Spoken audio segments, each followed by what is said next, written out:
Today on Robert's Guitar Dungeon, we're checking out the Shaman 20 head from Panama Guitars.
Now I'm going to plug my pedal board into it so that we can hear how the Shaman 20 takes effects both through the front end and through the effects loop.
All right, let's take a look at this thing.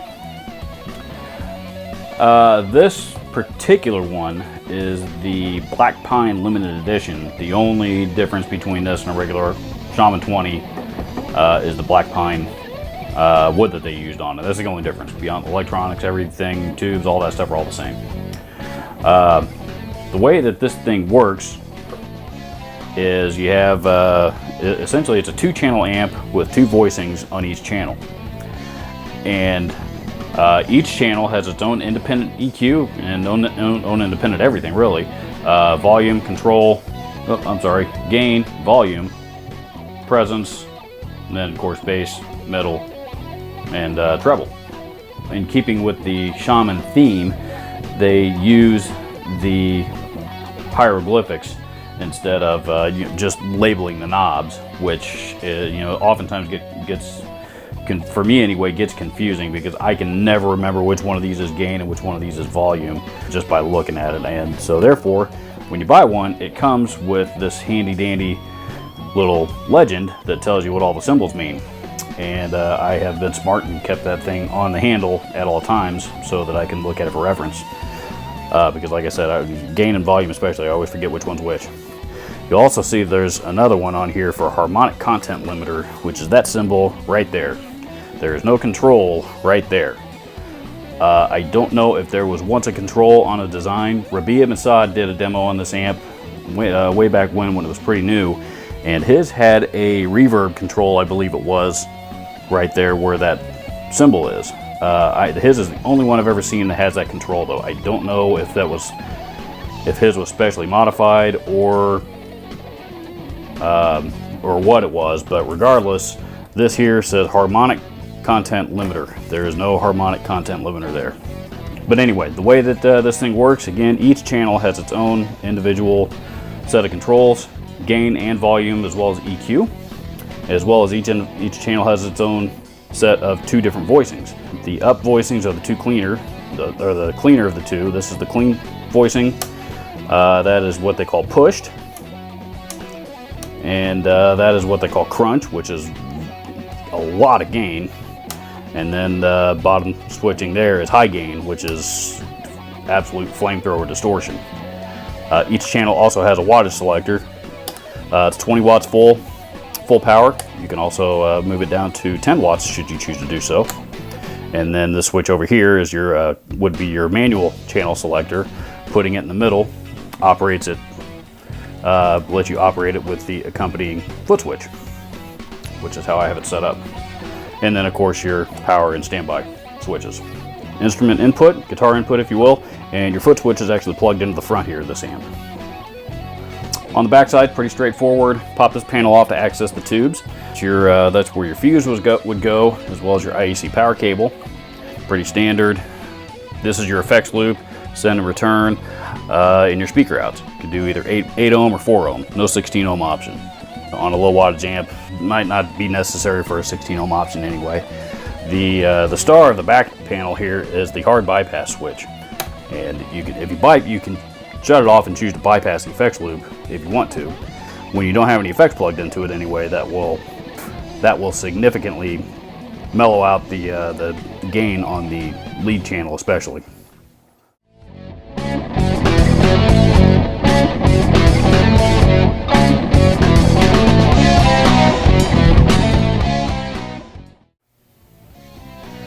I love this amp. I've had it for about a year now, and I am very, very happy with my purchase. I waited until now to demo this amp I haven't demoed this amp on my channel yet because I wanted to get one of Panama's matching speaker cabinets to demo it through. I've been using it through my Marshall cabinet, which sounds okay, but Marshall cabinets are voiced for Marshall heads, and I really wanted a Panama cabinet to demo my Panama head. Definitely a very versatile amplifier, particularly for a little 20 watt head. The way that it goes from pristine cleans all the way up to death metal distortion and literally everything in between. Again, for a 20 watt head, a small little head like that is almost unheard of these days. At least there's very few that I can think of, very few small low wattage heads that I can think of that will do that.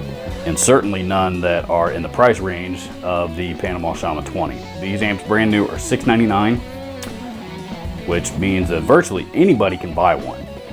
Not only do you get that kind of versatility in an amp head of this size, but it's not made in China. As the name suggests, Panama guitars, amplifiers are actually made in Panama. The layout I think is fantastic. I really like the design of it, how both channels have their own each individual voicings, as well as their own individual controls. Again, most heads this size are going to have a shared EQ of some kind or something of that nature. This one doesn't have that. For $699, it's a fantastic amplifier. It even comes with its own foot switch. And there are plenty of other other amplifiers out there in this price range of this quality that do not come with their own foot switch. Yes, I'm talking to you, Petey. I'm sorry, what? As far as the Shaman 20 head goes, a couple of things that I don't want to say that I would change them, but the hieroglyphics, while it's a cool idea and it certainly keeps with the Shaman theme of the amp, when it goes to walking up and dialing in quick, it's difficult, like as I mentioned, it's difficult for me to remember which control does what. They're built extremely well, fairly lightweight. When you buy these amps, they actually come with a warning on the outside of it not to turn it on until you inspect the tubes that come in it. The road that leads in and out of the Shaman factory apparently is very, very bumpy, and when trucks leave that factory, the car go bouncing up and down and around and all that kind of stuff. It's not uncommon to get a brand new amp with a broken tube in it, which is actually my amp came with a broken tube in it. I contacted Panama and they made it right as soon as possible. They sent me a new tube, I plugged it in, fired it up, and all was right with the world. Panama does communicate with their customers very, very well.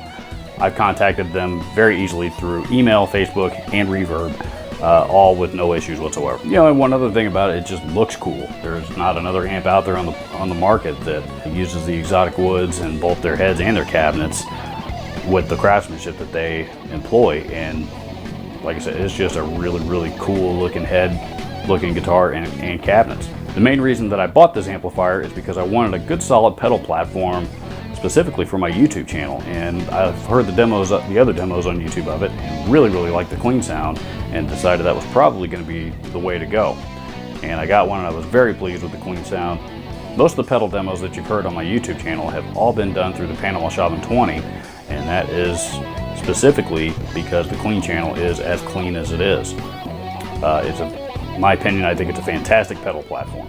I have become a very big fan of Panama guitars and their amplifiers, as well as speaker cabinets and other products. Any and all applicable links down in the description below.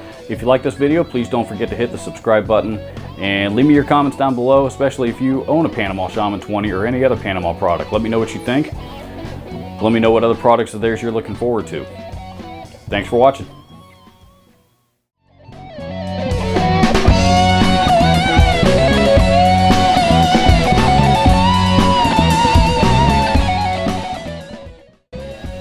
If you're watching this video, most likely you're a musician. Most musicians were inspired by an event at some point in their lives to want to play music. However, what if that event still occurred, but you had no means of your own to acquire your own instrument? There are thousands of people in your own community that would love to get involved in music, but do not have the means to afford their own instrument. Please donate your broken or unwanted gear to my friends at Share the Music, where Share the Music will take those instruments, refurbish them, and give them to somebody just like us and help change their lives for the better.